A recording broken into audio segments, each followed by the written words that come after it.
con más información. Esto es Agenda 7.3. Muchísimas gracias por su sintonía. Este es un mes sin duda de celebración y también de reflexión acerca de nuestra ciudad, Lima, capital. Y uno de los asuntos o temas que nos genera mucha preocupación es, por ejemplo, cómo están estructuradas nuestras calles. Si para muchos de los peruanos limeños es complicado transitar, es mucho más difícil para las personas que tienen algún tipo de discapacidad, teniendo en cuenta que son alrededor de 1 millón de peruanos. Y en medio de toda esta problemática, hay quienes se atreven y asumen el desafío de empoderar a personas con discapacidad para poder descubrir nuestra ciudad y descubrir el patrimonio que alberga. Vamos a conversar de este tema con Vladimir Velázquez, él es director del proyecto Lima Antigua, porque él tiene una interesante iniciativa que recorre lugares históricos con personas con discapacidad visual. Muchísimas gracias por acompañarnos. Gracias. Explíquenos un poco de qué se trata esta iniciativa. Bien, es un programa de recorridos histórico-patrimoniales dedicados exclusivamente a atender a personas con discapacidad visual.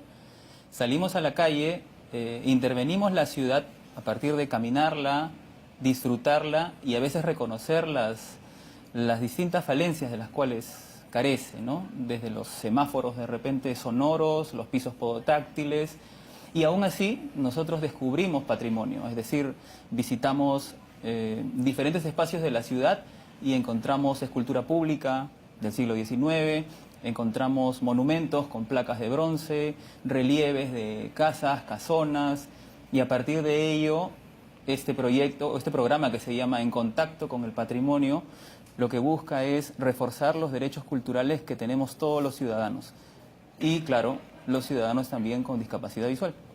Bueno, esto es como viene articulado dentro del trabajo que vienes haciendo en Lima Antigua a través de las redes sociales. Lo que buscas es rescatar nuestra memoria gráfica. Pero ¿cómo es que nace esta iniciativa? Porque desde ya es un gran desafío trabajar con una población que, claro, es muy complicado teniendo en cuenta cómo está edificada nuestra ciudad. Bueno, todo inicia a partir de una invitación que recibo del Ministerio de Cultura para explicar un poco sobre el trabajo en redes sociales que llevo con Lima Antigua, todo netamente visual.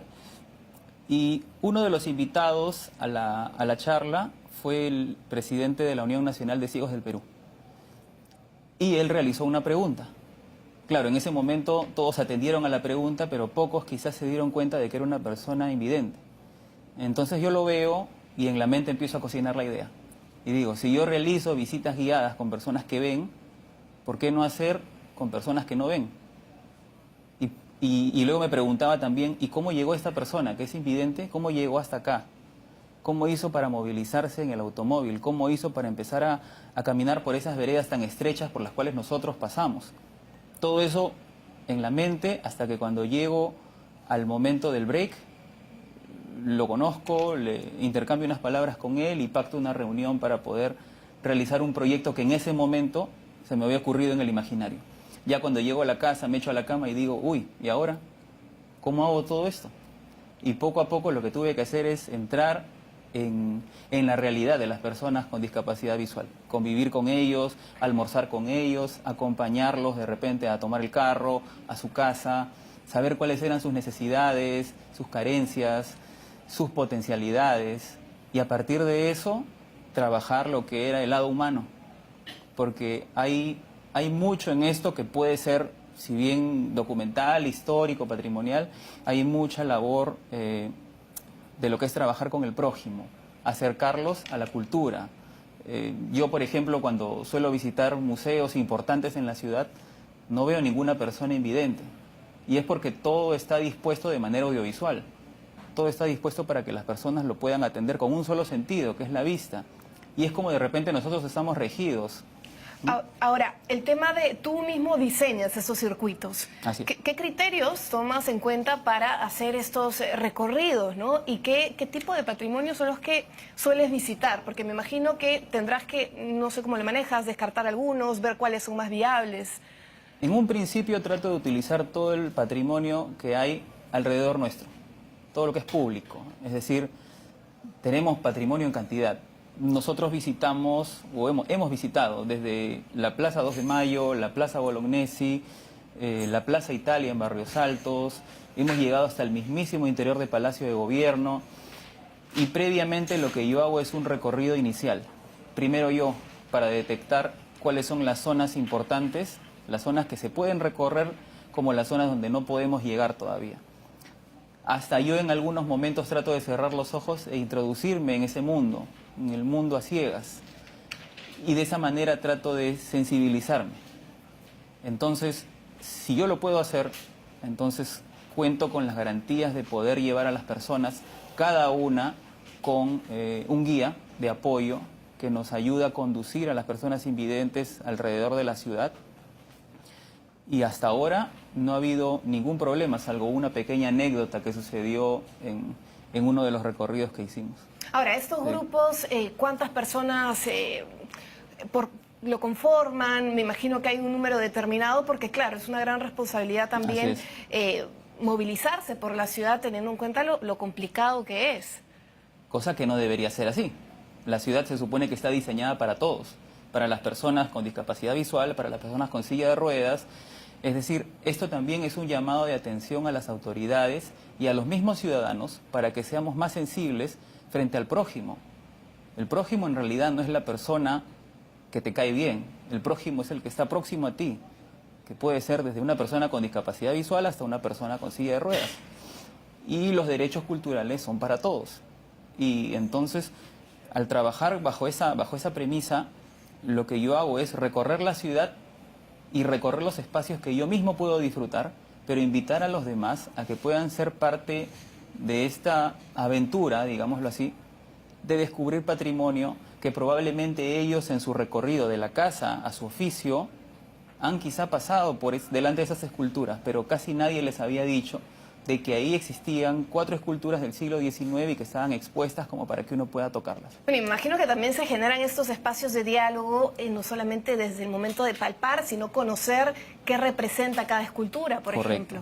Ahí es donde viene la parte histórica documental, donde es un pequeño resumen histórico de los detalles, tanto de la edificación como de la escultura, y también vienen anécdotas. Anécdotas bien interesantes porque dentro de la población con discapacidad visual existen personas que han tenido vista y que la perdieron de repente por algún accidente, pero que ellos pueden tener el recuerdo vago de que han pasado por ahí y de que recuerdan haber visto en algún momento que existía una escultura. Pero en este momento, refrescar la memoria a través de la nueva manera de ver, que es el tacto, hace que simplemente sea una experiencia prácticamente inolvidable para ellos. Bueno, finalmente, Vladimir, ¿cómo el público que nos está viendo puede conocer qué días son estos recorridos, cómo lo estructuran, de repente algún número de contacto? A partir de la gestión a través de la Unión Nacional de Ciegos del Perú, que su sede queda en la Plaza Bolognesi, entre la Avenida Brasil y Guzmán Blanco. Los recorridos, por lo general, los hacemos una vez al mes, los domingos, en la mañana, para evitar un poco el tráfico de los vehículos. Y sobre todo, lo más importante es que una vez que se realiza el recorrido, y tengo aquí un material que te puedo alcanzar, es todo el registro de texto, o sea, la información histórica, se registra tanto impreso en tinta como también impreso en sistema braille, de tal manera de que este material queda consignado en la biblioteca de la Unión Nacional de Ciegos del Perú para que esto pueda ser consultado. Hemos recorrido prácticamente más de 20 espacios en Lima y también esto ya es prácticamente un proyecto que podría ser asumido de repente por la Biblioteca Nacional o a puertas de un bicentenario, o del municipio ya también, tener ¿no? una publicación exclusivamente de la historia de la ciudad de Lima para la población con discapacidad visual.